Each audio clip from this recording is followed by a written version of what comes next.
generation, two Prose bros are born, chosen to watch every episode of Buffy and tell you what they think about them.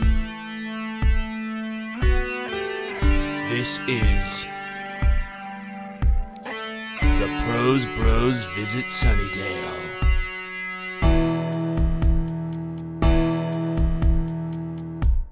Hello and welcome to episode 5 of the Prose Bros Visit Sunnydale. I am Eddie Cruz. I'm Geoff. And today we have a guest with us. His name is Brandon. Hi. Brandon, what's your last name, man? Signs. Brandon Signs. Brandon is a good friend of ours. He's a co-worker of Jeff's. Yep. Well, so the reason we have Brandon on today, well, besides the fact that he's our friend and we wanted to have him on, is that he's never seen Buffy, and we thought it'd be a really good thing in the early episodes to have somebody on that's never seen Buffy to give us an idea of what somebody that has never seen the show thinks about the show upon first watching. Because it's clearly dated. It's incredibly dated. It's pretty lame. I mean, by standards of today, like, there wasn't an Agents of S.H.I.E.L.D. or Flash or Arrow. So this was our superhero show growing up. Brendan, what's your first ideas of the show? So when I was watching the show, when I heard the intro, I thought, oh, it seems kind of corny. I saw the effects on it, and I was like, oh, wow, they suck compared to today's standards. But, you know, I understand it's a 90s show. They didn't have the effects how they have now. I kind of had to think of it in the perspective of how the technology was back then. And you know what? It seems like a pretty good show based on watching the episode that I watched today. It was not just a 90s show. It was also the budget was incredibly low for the first budget. season. Did you have any questions specifically about the show? Like, what the fuck is a Slayer? Why is she the Slayer? Like, how did she become the Slayer? Once in every generation, a Slayer is born. Chosen to protect the meek and I don't know the actual whole thing. The whole thing is that there's a pool of people that have been pre-chosen to become the Slayer. So when one dies, the next one in the line gets activated. And there are 2 Slayers at once, but only because of a technicality in the first season. But right now, like basically... how you call death a technicality. Well, death and resurrection, I guess. Anyway, the whole thing is that Buffy was Jesus chosen came back on a technicality. on a technicality. He was a zombie Jesus. So it's technically he's not Jesus anymore. So Buffy is called upon to become the Slayer, and when she dies, the next person in the line will become, but it's kind of random. And always female. Always female. Always female. Okay. Yeah, and this is because douchebags decided that would be females would be easier to control. And what's the librarian's name again? Librarian is Giles. Giles. Okay. And what's his purpose? What does he have to do? He's the with? Watcher. The Watcher actually teaches the Slayer everything she needs to know in order to fight vampires. And the Watcher can't kill vampires. He doesn't have... See, the Slayer has special powers. In other words, she has super strength. It really varies. Like, certain episodes, she's, like, super strong, can, like, lift a car. And then other episodes, she gets knocked out by, you know, somebody throwing something that's really small at her. Vampires also get super strong. So, like, there's not a very consistent amount of, I guess, power that they have. Yeah, it's more understandable that each vampire would be stronger or weaker than the other, but Buffy has inconsistent powers, and I think that's just whatever the writer did at the time. Also the budget, I think, too. Like, basically, it's like, okay, we need to knock her out. Well, what do we have? All right, we have this apple. That's what we could afford this episode to knock her out. Like, just a bad example, but yeah. She never gets knocked out by an apple, in case you're curious. All right, so that main bad guy that you saw is the Master. Oh, yeah, I was about to ask about that. Yeah. All right, so that's a main villain for this season. You don't really get an idea of, like, why he's, like, called the Master ever, I don't think, but he's just really old. He's like a really old vampire. Yeah, and I noticed that he's actually the only one that's not allowed to go out on the open. Oh, he's actually stuck in a force field until, like, the vessel drains enough people, but that didn't work out. So yeah, it happens later on in this season. Okay. So now, like, I think he needs to kill the Slayer in order to actually escape that area. Makes sense. And he's such a badass. I don't know if you've noticed. His mouth is stained from the blood of all the people he's killed. Yeah, like Kool-Aid. Yeah, I did notice like that. A little kid with too much Kool-Aid on the mind. I thought he was just like had lipstick on, was just totally making out with other vampire dudes. Yeah, just like Just smeared it. Yeah, $3 lipstick from Walgreens. Yeah. not working out. Any other questions? No, that's all I really have. Right on, man. Well, let's get into the recap of the episode, Jeff. What happened this episode? What was this episode called? This episode is called Never Kill a Boy on the First Date. Yeah, it's probably a good rule of thumb never to kill anybody on any date. Unless that's your jam. Yeah, well, I mean, even if it is, you shouldn't. Oh, yeah. It's just like raping. Yeah. Don't do it. I agree. It's a pretty solid point. So this is one of the first episodes where we really get to see Buffy's job as a slayer interfere with her life as a teenager. So it starts, we find out that the Master is going to bring upon the Anointed One, which is, I guess, is he a vampire? I don't remember. I'm guessing he is a vampire. Yeah, the way he dies is by suns. Oh, fuck. Spoiler, he's going to die. So, yeah, he's a vampire. So the Master's bringing about the Anointed One. Kind of like a second in command, right? Yeah, since Master Jr. died a couple Bader episodes ago. So while that is happening, we get to see Buffy just as a normal teenage girl, pining after Owen, which I think is absolutely ridiculous. This is kind of like Josh Whedon or the writer coming in through the show. Girls do not pine after the loner bookworm. No, absolutely not. But on top of that, also, loner bookworms do not have boulders for shoulders. And don't look 28, number one, if you're in high school. And don't look that gorgeous. Have you ever met a person that's that, like, sexy that's read Emily Dickinson in high school? Oh, besides myself, no, I haven't. Have you ever read anything by Emily Dickinson, ever? Actually, I read a little bit of her. And I don't remember what it was, but... Did you? I took a class on her, but not until college. Not until college. Yeah, and then I read, like, everything by her, but only because I had to. Not because I was like, oh my god, I'm so deep. I read Emily Dickinson. It's like actually really fucking hard shit to get through. You know what? Now that I remember, I did remember that her poems have no title. The titles go based on the first words. Do you know why that? Because she thought, I think she thought that her stuff wasn't good enough to get published. That's correct, man. She damn, put motherfucker, Brandon with some knowledge. She actually put every single poem she ever wrote into her dresser, and it wasn't actually discovered till after she died. She died, yes. We're using the Prose Bros title. There you go, finally. Man. All right, so continue on, Jeffrey. Owen's a douchebag and doesn't exist. So Buffy's pining after Owen, a person who wouldn't exist in real life. So is Cordy. They eventually go on a date. Meanwhile, Giles is trying to find out what's going on with the Anointed One and the 5 deaths that happened earlier in the episode. Giles goes to a funeral home while these 2 other vampires are after him, also trying to find the Anointed One for the Master. Buffy has to come and rescue him. She brings Owen to disastrous results. The next day at school, Buffy thinks she ruined things, and in fact the opposite. She realizes Owen only really likes her because of the thrill. Giles afterward consoles her, and then at the end of the episode, we see that the Anointed rised anyway. He wasn't the person they killed, or the vampire they killed at the funeral home. Ah, he turned out to be a little boy. Yeah, man. Let me ask you a question real quick. Did you ever own a beeper? No. No, do you know what a beeper is, Brendan? You're a lot younger than we are. Yes, my dad had a beeper when he was a police officer. Nice, man. I had a beeper. Brandon is like officially one of those things that Eddie hates. What, a millennial? Millennial? Millennial? Well, we are too, technically. Yeah, but we're on the very cusp of it. Yeah. We're cuspa babies. Cuspa babies. Term invented by you, yeah. I think. Cuspa babies. Yeah, man. I hated beepers. They were like the least functional way to get a hold of somebody ever. Because it's like, if your dad died, it'd be like, 911, call me back. And then if you have a beeper and you don't have a quarter, you're still kind of fucked. I remember in middle school, if you had a beeper, you were cool, but you wouldn't use it ever. It was like in case your parents called you. Drug dealers did. Oh, well, yeah, drug dealers. You know, I think at that point it wasn't that cool anymore. Like, so would beeper just beep and then you just call a number? You basically, there was 2 kinds of beepers. There was one beeper that you could actually send messages to people, but that's if you had a 2-way beeper. This is when I got a beeper.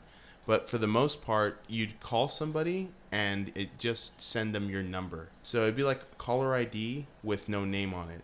I would just get a number on my beeper and I'd know to call that number because somebody from that number wanted to get a hold of me.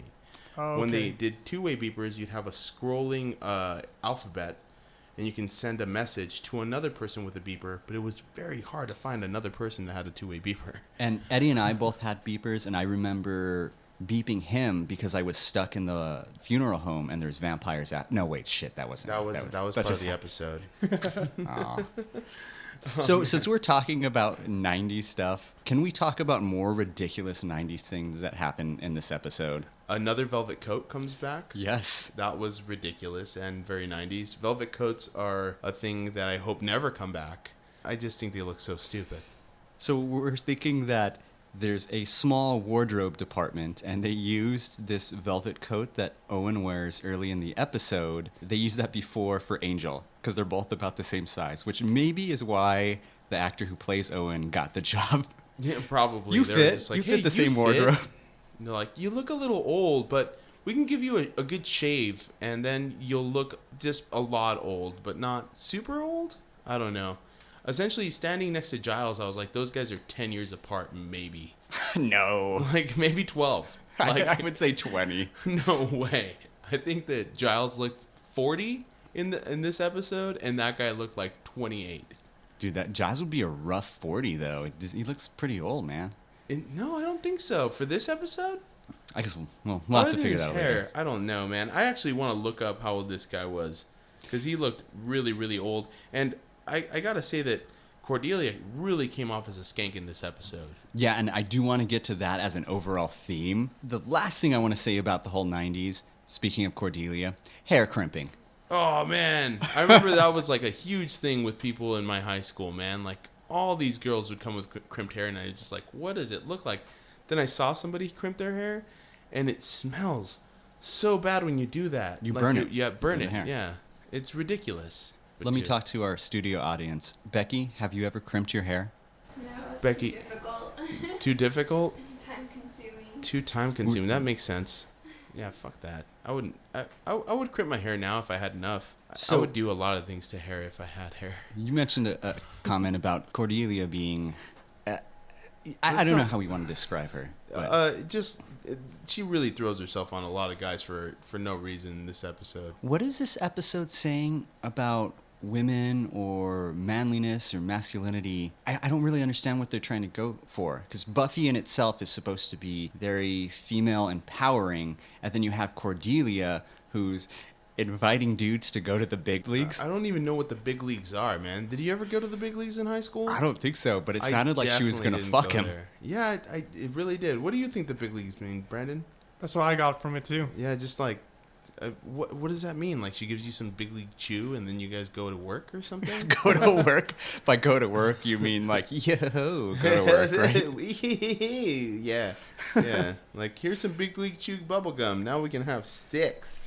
I don't really know what it meant, but she went from being totally into this one Owen guy to essentially soiling herself when she saw Angel, which I thought was ridiculous. Also, Angel was wearing a V-necked white shirt. Doesn't look as good as a wife beater.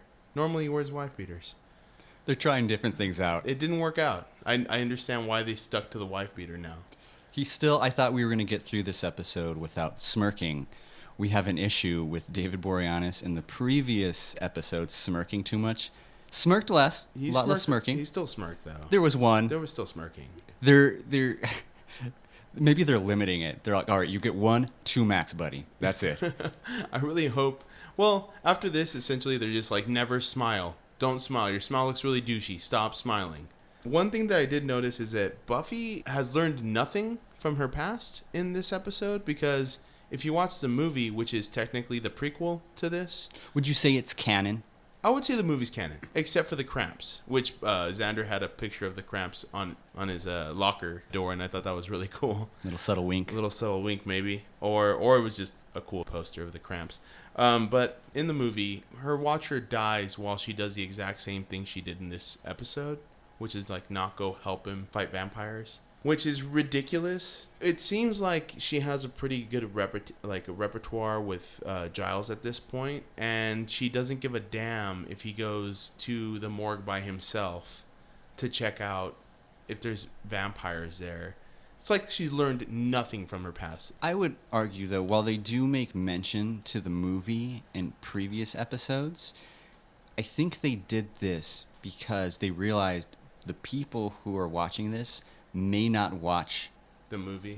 or Well, and haven't also I watched the think Joss movie. Whedon has also said that the movie came out and was not at all what he wanted it to have been. Giles also seemed a lot less excited about demons and people dying. I think that's because he had to deal with them directly. Oh, and hey, finally a return to vampires. We had a couple episodes where no vampires. Got Yeah, 2 a episodes. praying mantis, and then what was the other one? Witch. A witch and a praying mantis. Gigantic praying mantis and a witch. And this will be, I think, the only vampires we see until the last episode of this season. I don't remember. We'll find out. I might be wrong about that. As far as the episode goes, Brendan, were you entertained by it? Yeah, I actually liked it a lot. There's Yeah. I had some questions, of course, but yeah, I really enjoyed it. The show Did you really ever caught watch- my attention. Did you ever watch the movie? No, I've never seen the movie. Okay, good for you. It's not a very good movie. It is a show I'm planning to watch when I get home. Oh, cool. See how it goes from there. That'd be cool, man, because that would be good to invite you back and have you know what we're talking about at that point. Be a fucking expert. Yeah, No, he's guys. no. Like, Guys, that's- I've read 4 books on this, and I started doing a class at UTEP on Buffy. I will say that the movie is incredibly dated as well, but has a bigger budget. But some cool notes. Pee Wee Herman was in it. Oh, really? Wow. And the girl that plays, what was her name? Kristen? I don't know. Was it Swanson? I think Kristen Swanson. She was in a movie called The Chase with Charlie Sheen. But other than that, I've never seen her in anything else. Wasn't But- she in one of the mannequin movies? She was in part 2. What is it called? Mannequin in Paradise or something? I don't know. Either way. And Luke Perry. Luke Perry, yeah, from 90210. Also, here's some more trivia for you. The school that they go to is the same school in 90210. Yeah, this is filmed at the same place as 90210. Oh, okay. Or at least the outside. And here's some more stupid trivia. Sunnydale has a zip code. And if you figure out where that zip code is on a map, it's actually in Morgan Hill, California. It's pretty interesting. I have no idea what that is. It's where it's the Specialized headquarters. Oh, okay. That's why you guys would know. It's a bicycle company thing. Mhm. I've been there several times. Brandon's going. So Oh, right on. Yeah, I'll be Right going on. in January. Did you guys see the vampire that looked like Danny Trejo? yeah. I like that. I actually kind of hope that that's Danny Trejo. I'm just going to call him Danny Trejo, and I hope he's in more episodes. Even though in one scene he was kind of green looking, and the inconsistency of I'm sure they put a filter on it, like a blue filter that made his yellow face look green. What did you think about this, Geoff? All right, so you get this character Owen. They're going to a high school together. He's super hot. Cordelia's into him. Buffy's into him. Xander and Willow now know him. He went on an adventure with him, and he disappears forever after this. Before I answer that, I want to ask Brandon and Becky, our audience member, was he pretty hot? Was that dude hot? He had the butt chin thing going for him. I thought he was attractive. Brandon has chin envy of this dude. I think on paper he probably sounds attractive. On paper, he sounds attractive, Like, Becky tall, says. has blonde hair, you know, Would- but not really. Are you into guys that are into Emily Dickinson? No. No? Good. I like that best answer ever. On paper, he On seemed paper, attractive. Like if that guy filled out a resume to date you and be like, this guy seems like a winner. Or maybe nowadays you could say like, he looked good on Tinder, but maybe when you met up with him, you're like, no. It's a fake profile. It's like, Who's Becky? If you don't mind me asking, who do you find attractive that's famous? Like for me, I don't know. Scarlett Johansson, obviously. I'm over her. I'm done with her. Why? I don't know. She's I think it's seen her too much. Her voice I'm and done. her brought it back. I'm done with her. All right, but what do you think, Becky? Probably Paul Rudd. Paul Rudd. He's like 52. Well, You're into like, older men. I think he ages pretty good. Yeah, he looks doesn't like look he old. looks 26. I mean, I would say Paul Rudd. He I looks- think everybody he could looks the agree. Paul same. Rudd. Paul Rudd's good on paper and in real life, on movies, He wherever you looks the put him same in. as he did in Clueless. Yeah. That's nuts to me. That guy must be drinking blood or something, like baby blood. Just like the vampires on the show. Hey. Owen. So, Owen, answer my question. Does it bother me that That he he's gone? disappeared forever and never came back, and there was never mention of him again. No, I thought he was kind of a shit actor. I agree So, with that. I'm glad he's gone, I was fine with how they tied it up at the end. It's like, oh, Buffy protecting him because she realizes he's only interested in her for the thrill of it. And, okay, see you later. Just like a lot of people in the 90s, he was into extreme living. It would have been nice to see him in a random other episode like they've done, like they will do. We'll see some characters, Jonathan throughout all 7 seasons. Even the other guy she dated for a while that like stopped talking to her comes up again in other episodes, but he just completely vanished. He vanished from Hollywood too. Like I've never seen that guy. It makes sense when you think of it as a first date. Sometimes you have a first date. You never want to see that person again. I feel like I have that connection with Owen. We did it, fine. Never want to see him again. You're invisible. Move Also, schools. As soon as Buffy, this is I think a reoccurring thing, as soon as Buffy sees a guy even look at another girl, she's like, oh, my chances are over and I'm never ever going to see him again and that's over and I'm going to go home and brood. Which is really annoying. She is 16, or I think she's 15. How old is she? I don't know, man. 15 or 16? Well, in the show or in real life? Because she's 27 from what I can tell. In the show. It seems to make sense from what a 15 or 16-year-old girl would do. One thing that doesn't make sense is Owen asking her if she wants to go to a bar at the age of 15 and start a fight with him. At the end of the show, he specifically says, you want to like go to a bar or something and like pick a fight? Like they're 15. We'll walk downtown. It wasn't a bar. No, right? he said go downtown. He said bar. Okay. I remember specifically he said walk downtown and go to a bar and pick a fight. I'm sorry, these inconsistencies of like minors drinking is just it's That's bothering me. what you pick up on. It bothers the fuck out of me. Did you go to drink in high school besides Juarez? No, I have not. No? I mean, yeah, we could go to Juarez and drink there, but like actually go to an active bar in a small town? That's fucking ridiculous. Well, if they are going downtown to a bar, they're pretty much just going to the Bronze because I don't think there's any other bar in town in Sunnydale. Yeah. And that place is the place that they allow everybody in. He could have just said, do you want to go to the Bronze? And You want to go to the Bronze and pick a fight? No, dude. I want to be able to go to the Bronze. well, the bouncer's dead, so yeah, right? you can do whatever the fuck you want there now. That would have been cool if they went back to the Bronze and Owen was the bouncer. That would have. See, I would have liked that. If they brought him back and they were just like, "Oh, I fell on some hard times now, huh?" Like, Not even that that. Emily Dickinson shit didn't work out for you.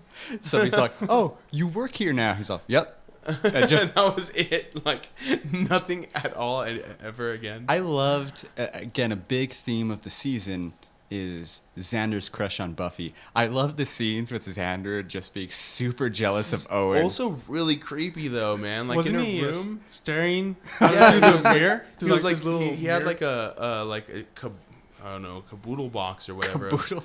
A makeup box that she has a mirror in, and he's looking at it while she's taking off her pants and putting on a dress. So I think he got, and then he flips out because I think he got a side of her hoo-ha. Motherfucker's like 15 or 16. Yeah, I mean, And for she sure, already but- called him just one of the girls. So Yeah. he's all like, fuck you then. I'm one of the girls.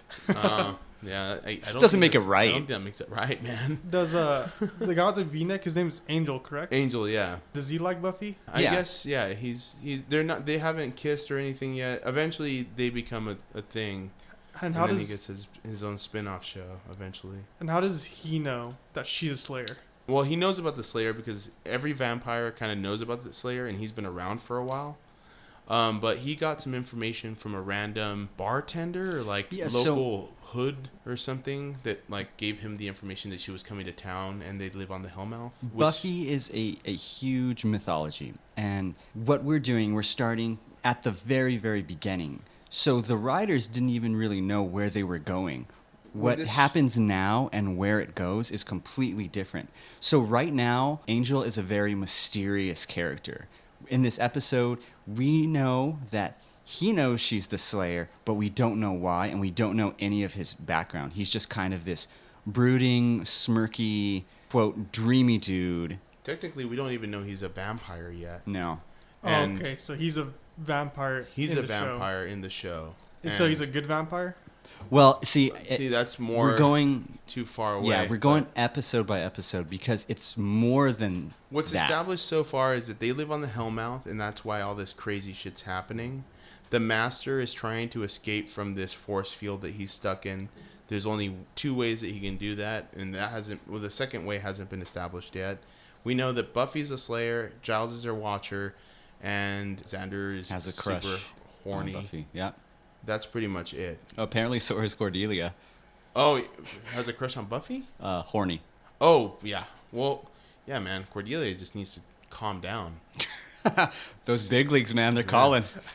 Jesus Christ. No man. more AAA for Cordelia. She's Also, going she's just big leagues. ruthless to Buffy. Like, she's just ruthless in general, which I will say that I do like where they started her with, because considering where she gets to later, it's like, it's nice to see her this mean again, because I don't really ever go back and watch the first season that much, and she's pretty ruthless. She in this plays season. for what she's doing. She does She's it a very perfect. believable high school bitch. Yeah, And she's a there mean are girl. girls like that. There were girls like Yeah, that. There dude. will always be girls like that. She does it so well. And they were all into guys that read Emily Dickinson. Hey, so did you notice a mistake anywhere in the episode? And I'm talking not about lighting or anything like that. Something that has to do with vampires and what they can or cannot do. Was there No, I didn't notice. The master, early on in the episode, is choking a vampire. And you can hear gurgling sounds. Vampires don't breathe. I didn't even get that, man. You know what? But the thing was, I was waiting for him to like cut his head off with his hand, because I remember that happening at some point. I was waiting for that too, but when I noticed, I was like, it sounds like he's being strangled, but vampires don't breathe. So there's a lot of mistakes in this show, which doesn't really detract from me liking it. It's just kind of like, that's funny. Do you want to hear the death count this episode, Eddie? I don't. Okay, how about you, Brandon? Say yes. Yes. Oh, okay. Somebody has to want to hear it, man. Yeah, somebody does. So excited. So, death count. 2 vampires killed. Buffy kills a vampire at the beginning, stakes him. The other one is burnt. One of them was Wolverine again. Was he? Dude, I swear to God, that has to be the same guy. At least the same actor. Yeah, or the same wig. Something like that. No claw this time, but Yeah, no claw. He, All right, yeah. so that guy's dead. Gimmick over. 2 vampires and 5 humans that died in not necessarily the bus crash, but once the vampires. That was pretty. If you really think about it, that was pretty ruthless too, because Yeah. the mother and son are just chilling there. I have one more question about a possible death. All I right. spoke about it right now. The vampire that the master choked. chokes. And then he just never comes back again. We never see him again. No. So It's the same thing as the guy that got poked in the eye. yeah, I'm gonna say that's a no. But like, come on, master, fucking kill somebody on screen. I know, The fuck. man. I need to come back and throw that in his face.